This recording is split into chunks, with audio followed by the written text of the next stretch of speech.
हाय, आप देख रहे हैं इंडिया न्यूज़ इन खबर और मैं विष्णु शर्मा हाजिर हूँ film Uri the surgical strike के रिव्यू के साथ। 2 दिन पहले आपको फिल्म का रिव्यू बताने जा रहे हैं ताकि आप मूड बना सकें कि फ़िल्म कैसी है, देखी जाए या नहीं देखी जाए। क्योंकि फ़िल्म का एक डायलॉग था कि नया हिंदुस्तान है, घर में घुसेगा भी और घुस के मारेगा भी।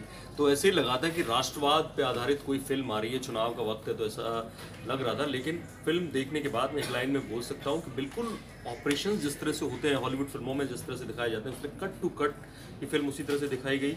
म्यांमार स्ट्राइक से, जो म्यांमार में स्ट्राइक हुई 2015 में, उस सर्जिकल स्ट्राइक से लेकर उरी के बाद जो सर्जिकल स्ट्राइक हुई 28 सितंबर 2016 को, उस तक दोनों वहाँ तक 5 चैप्टर में फिल्म को बांटा गया। और आदित्य धर हैं, उन्होंने बिल्कुल अपने नाम के हिसाब से जो THAR यानी धार जो थी फिल्म की बनाई रखी। और ऐसे में फिल्म को बेस किया कि वो आर्मी पर बेस दो पूरी तरह से, कहीं भी वो आम पब्लिक तक ना जाए, पॉलिटिशियंस को उतना ही दिखाया जाए जितनी उनको ज़रूरत हो। इस फिल्म में ख़ास बात है कि ड्रामा है, कहानी पूरी फिल्मी है, यानी कहानी ज़रूरी नहीं है कि जो फिल्म में दिखाई जा रही है सर्जिकल स्ट्राइक वैसे ही उतनी ही तरीके से प्लान की गई हो, और वो काफ़ी हद तक नहीं है।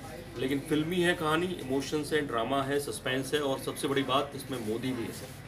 तो मोदी का नाम नहीं लिया गया, लेकिन PM मोदी को इसमें दिखाया गया, 3-4 मीटिंग्स में दिखाया गया। और ऐसे में जो बाकी कलाकार हैं, यानी परेश रावल का किरदार है वो बेसिकली NSA अजीत डोभाल का किरदार है, लेकिन नाम उन्हें गोविंद दिया गया। मोदी जी का रोल जो किया है वो रजित कपूर ने किया है। तो ऐसे में विवेक ओबराय से पहले मोदी जी का रोल करने वाले वो हो गए हैं। तो कहानी आमतौर पे सबको पता है, सर्जिकल स्ट्राइक क्यों हुई, उरी पे जो हमला हुआ, उसके बाद जो आतंकियों ने हमला किया, उसके बाद POK में कई सारी जो आतंकी ठिकाने थे वहाँ पर सर्जिकल स्ट्राइक किया गया, सबको पता है। लेकिन उस कहानी को फिल्मी कहानी में रंग देना था। फिल्म में किरदार रखा गया विहान सिंह शेरगिल का, जिसे विकी कौशल ने निभाया, उनके साथ मोहित रैना उनके रिलेटिव के तौर पर। दोनों मेजर हैं और दोनों ही म्यांमार जो स्ट्राइक है हुई थी 2015 में, उसमें अहम रोल प्ले करते हैं। और उसके बाद जो उरी में जो हमला किया आतंकियों ने, उसमें दिखाया गया है कि कैसे उस मेजर की मोहित रैना ने जो रोल किया है उसको आतंकी मार देता है, वो बम फट जाता है और मर जाते हैं। उसके बाद इमोशनली अटैच्ड हो जाते हैं विक्की कौशल, और वो इमोशंस जुड़े जाते हैं उनकी माँ के साथ जिन्हें डिमेंशिया की बीमारी है, और वहाँ से कहानी शुरू होती है और फिर दिखाया गया है। तो ऐसे में फिल्म में अलग क्या है, फिल्म में अलग है कि जो जनरल स्ट्राइक के तौर पे आप देखेंगे, सर्जिकल स्ट्राइक के तौर पे फिल्म में जो पात्र हैं उनको इमोशनली कैसे जोड़ा गया है। स्वरूप संपत उनकी माँ के तौर पे हैं, यामी गौतम एक इंटेलिजेंस ऑफिसर के तौर पे हैं, कीर्ति कुल्हाड़ी हैं जिनको बताया गया, कीर्ति कुल्हाड़ी को एक तरह से एक आर्मी ऑफिसर की विधवा पायलट के तौर पे, पायलट उसमें बनी है एयरफोर्स में, वो निलंबित चल रही हैं, वहाँ से वो ऑपरेशन में शामिल होती हैं। और ख़ास बात है, जैसे 3 इडियट में आपने ड्रोन देखा था, इस कहानी में भी ड्रोन का इस्तेमाल किया गया। इसमें आपको नया ड्रोन दिखेगा, ड्रोन। तो फिल्म को उस तरह से उन लोगों ने बनाया कि उसकी धार उस तरह से बनती रहे कि जो राष्ट्रवाद की लहर जो आती है ऐसे में पब्लिक में ना दिखे, वो फिल्म में दिखे, आर्मी में दिखे, वो आर्मी के लोगों में दिखी, तो बाकी लोगों में नहीं दिखाई गई।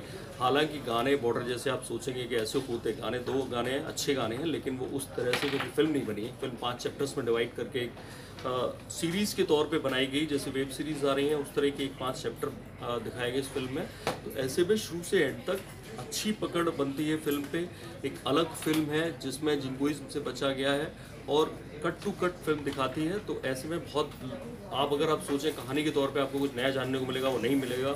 इवन रिसर्च में कमी है, क्योंकि जो आर्मी ऑफिसर्स ने सर्जिकल स्ट्राइक के बाद जो इंटरव्यूज़ किए तो उन्हें बताया था कि वो 4 दिन पहले रेकी करने भी गए थे पाकिस्तान, जो पाकिस्तान यानी POK में वो गए, और वहाँ पे उन्होंने 3-4 दिन पहले रेकी की सभी ठिकानों की, वो सब नहीं दिखाया गया। फोकस कर दिया गया एक ड्रोन पे, या वो ड्रोन कैमरे से कैसे जाते हैं, तो वो इतना सस्पेंस नहीं बना पाई फिल्म, उतनी सारी चीज़ें नहीं दिखाई। लेकिन इमोशंस के साथ और अच्छी एक्टिंग के साथ विक्की कौशल, यामी गौतम, परेश रावल, कीर्ति कुल्हाड़ी, इन सब ने एक अच्छा सा देखने का एक टाइम आपको मिलेगा इसमें, जिससे आपको मज़ा आएगा। चुनावी माहौल में भी वो चुनावी नहीं लगती, कहीं भी BJP, मोदी या उनके जो फॉलोअर्स हैं, जैसा कि माना जा रहा था कि फिल्म उनके लिए बनाई जा रही है, वो ऐसा नहीं लगता है। तो हमारी तरफ से इस फिल्म को 3 स्टार हैं, और बाकी और फिल्में जो आएंगी, द एक्सीडेंटल प्राइम मिनिस्टर आएगी, उसका रिव्यू भी आपको बताएंगे। आप देखते रहे इंडिया न्यूज़, सब्सक्राइब करें इन खबर। थैंक यू, नमस्कार।